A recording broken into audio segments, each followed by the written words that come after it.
Hello student, in this video I'm going to start the explanation of bases. Okay, so first we should know what is bases. A compound which reacts with an acid to form salt and water is called a base. Means this definition comes from the neutralization. Okay, so what happens in neutralization reaction? When a base reacts with acid, together they form salt and water. Okay, sorry, salt plus water.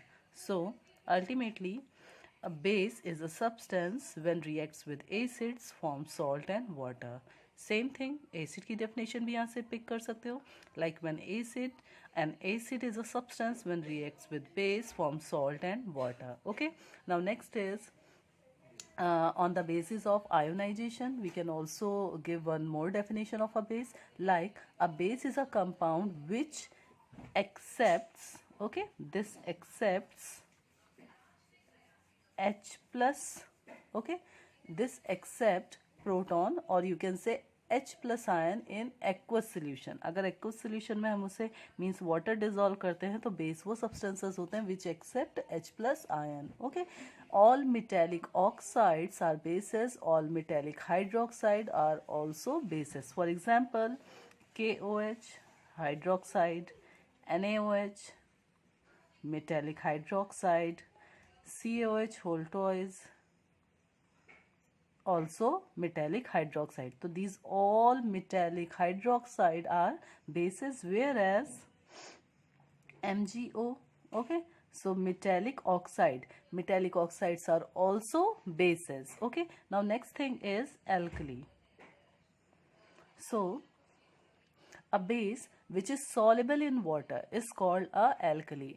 It is very clear from here that all bases are not alkali, means some are insoluble in water. So those who are soluble in water, the bases which are soluble in water, they are alkalis, and the bases which are not soluble in water, or you can say they are insoluble in water, they are not alkali. Okay, for example, potassium hydroxide is a base, however it dissolve, okay, however it dissolve in water and furnishes OH negative ions, hence it is an alkali. On the other hand, zinc hydroxide, okay, on the other hand, zinc hydroxide is a simple base because that do not dissolve in water. Okay, so now next thing is classification of bases. Classification of the bases on the basis of strength. First, on the basis of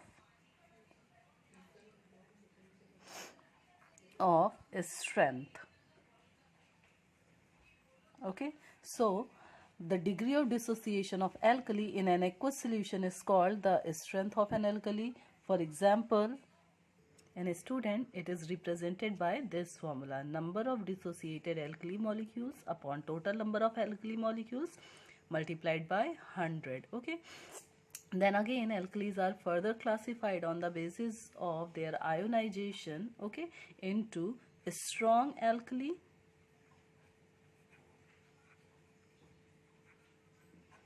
and weak alkalis.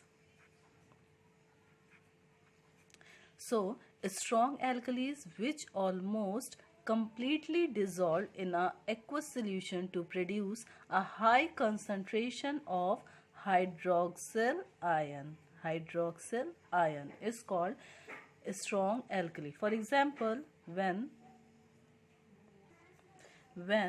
KOH, we form an aqueous solution of KOH, okay, it is completely dissolved into K plus ion and OH negative ion. That is why this KOH is a strong alkali. Whereas on the another hand, the alkalis which undergoes partial dissociation, okay, which do not completely ionized, are known as weak alkalis, means they produce a low concentration of OH negative ions. Okay, for example, calcium hydroxide, magnesium hydroxide and ammonium hydroxide. Okay.